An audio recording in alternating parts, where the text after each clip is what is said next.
2 ሰዓት ተኩል ከዜሌንስኪ ጋር በአካል ያወሩት ትራምፕ 75 ደቂቃዎችን ወስደው ከፑቲን ጋር በስልክ አውርተዋል። ትራምፕ እና ዜሌንስኪ በአንድ በኩል መልካም ነገር አገኘን፣ በሌላ በኩል መጨረስ አቃተን ተባብለዋል።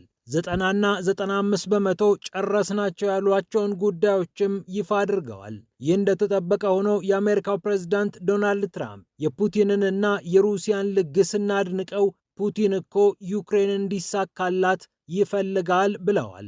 ክሬምሊን ደግሞ በፑቲንና በትራምፕ መሃል የነበረው የስልክ ንግግር በይፋ ዝርዝሮቹን አስቀምጧል። እንዲሁም የዩክሬኑ ወታደራዊ ደህንነት ኃላፊ ያልተጠበቀ ነገር ተናግረዋል።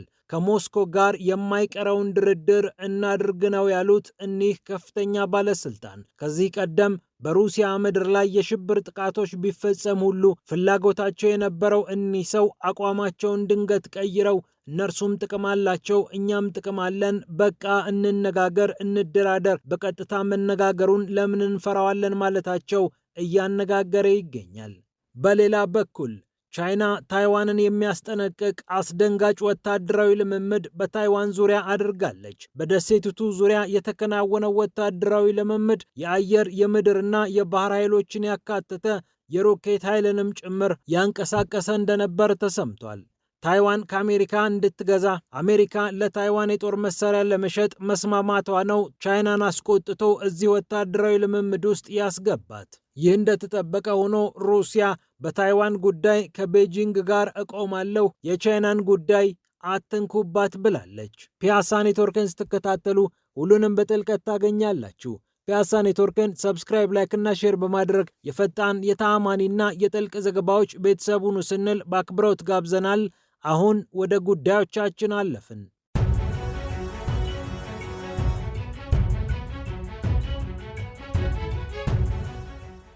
ትራምፕ እና ዜሌንስኪ በፍሎሪዳ ማራላጎ ተገናኝተው አወሩ። ከ2 ሰዓት ተኩል በላይም ቆዩ። እንዲህ ሁለቱ መሪዎች ቀልብ ኖሯቸው በአንድ ጉዳይ ላይ ሊያውም በአንድ ክፍል በዚህ መጠን ረዘም ያለ ሰዓት ወስደው ተወያይተው አያውቁምና ብዙዎች ተገረሙ። ነገሩ መልካም ነገር ሳይሆን አይቀርም አሉ። ነገር ግን ሁለቱም መሪዎች 100% ጨረስናቸው ያሏቸው ጉዳዮች አልታዩም። ዜሌንስኪ ያቀረብኩትን የሰላም ሐሳብ በተመለከተ 90% ምላሽ አግኝቻለሁ ብለዋል። ትራምፕ ደግሞ ለዩክሬን የምንሰጠውን ዋስትና በተመለከተ 95% ጨርሰናል አሉ። ይሁንና የዶንባስ ጉዳይ አሁንም ያልተፈታ እንቆቅልሽ ሆኗል። ከ75% በላይ የሚሆነውን የዶኔስክ ግዛት እንዲሁም ከ99% በላይ የሚሆነውን የሉጋንስክ ግዛት የተቆጣጠረችው ሩሲያ ብትሆንም ቀሪውን ከ20% ብዙም የማይበልጥ አካባቢ አሳልፌ አልሰጥም እያለች የምትገኘው ዩክሬን አሁንም ከሩሲያና ከአሜሪካ ጋር መስማማት አልቻለችም።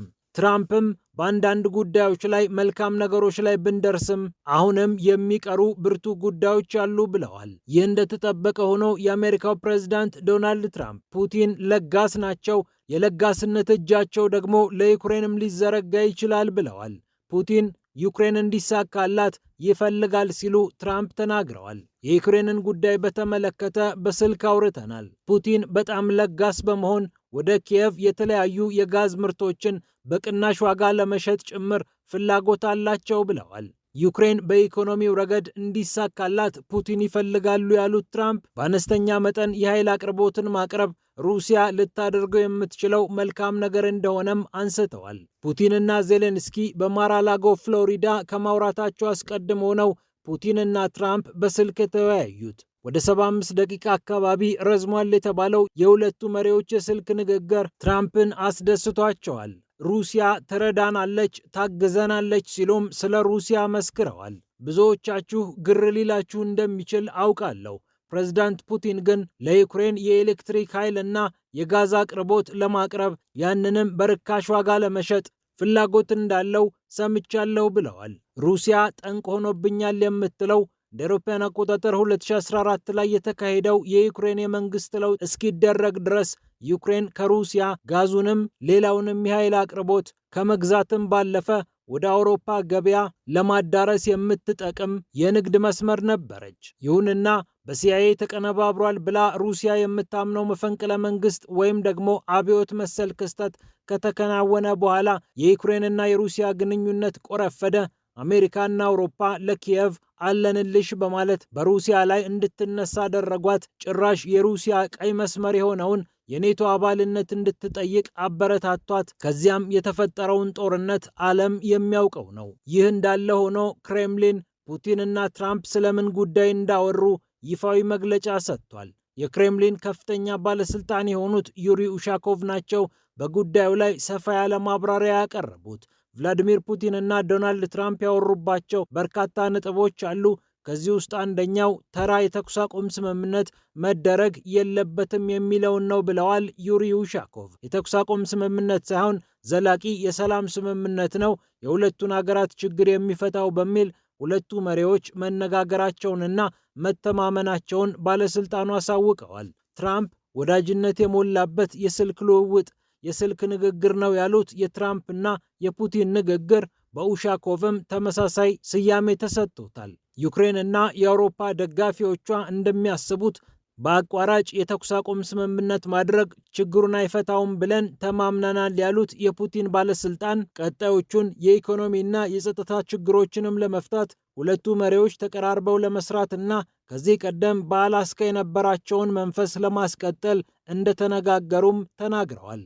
ከዚሁ ጉዳይ ሳንወጣ ኪየቭ ከሞስኮ ጋር ታውራ ብለዋል የዩክሬን ወታደራዊ ደህንነት ባለስልጣን ኪሪል ቡዳኖቭ።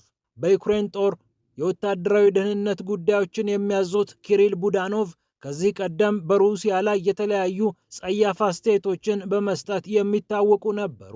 በሩሲያ ምድር የሽብር ጥቃቶች ቢፈጸሙ እንኳን ግድ እንደሌላቸው ሲገልጹ የነበሩት ቡዳኖቭ አሁን ግን ፊታቸውን ወደ ሞስኮ አዙረው ብንነጋገርስ ምን ችግር አለው ማለት ጀምረዋል። የዩክሬኑ ፕሬዝዳንት ቮሎዲሚር ዜሌንስኪ ወደ አሜሪካ አቅንተው ከትራምፕ ጋር ከመነጋገራቸው በፊት ነበር ሰውየው አስተያየታቸውን የሰጡት። ከሩሲያ ጋር ማውራታችን የማይቀር ነገር ነው፣ ብንፈልገውም ባንፈልገውም ልናስወግደው አንችልም ያሉት ኪሪል ቡዳኖቭ እነርሱም ጥቅም አላቸው፣ እኛም ጥቅም አለን፣ እንነጋገር ብለዋል።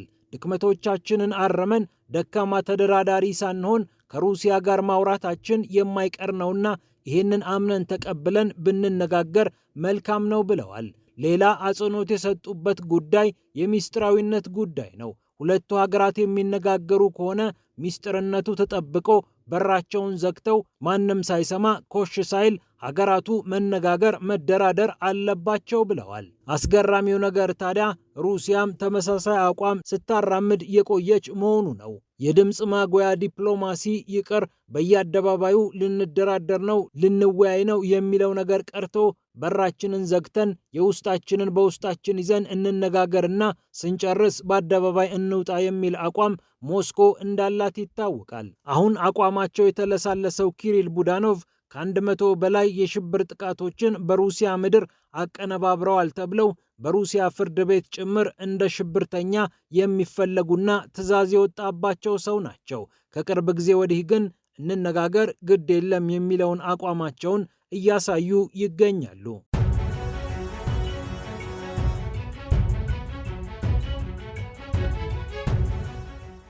በመጨረሻም ቻይና አስደንጋጭ የተባለውን ወታደራዊ ልምምድ አድርጋለች። እንደተፈራው በታይዋን ዙሪያ አደገኛውን ልምምድ አድርጋ ዓለምን አስደንግጣለች። የፍትህ ተልዕኮ 2025 ጀስቲስ ሚሽን 2025 የሚል መጠሪያ ነበረው።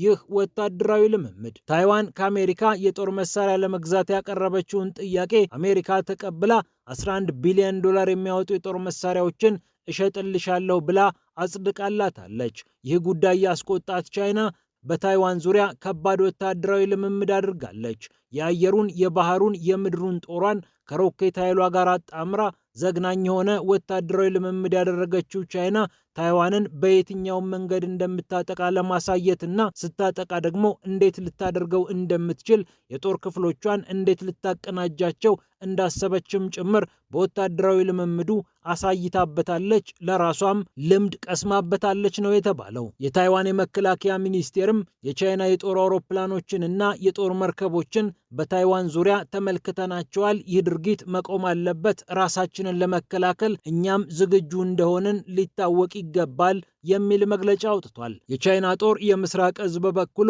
የተገንጣይነት አስተሳሰብ ያላቸውን የታይዋንን ኃይሎች ለማስጠንቀቅና ሌሎችም በዙሪያቸው ያሉ ኃይሎችን ዋ ለማለት ነው ይህንን ልምምድ እያደረግን ያለነው ብሏል።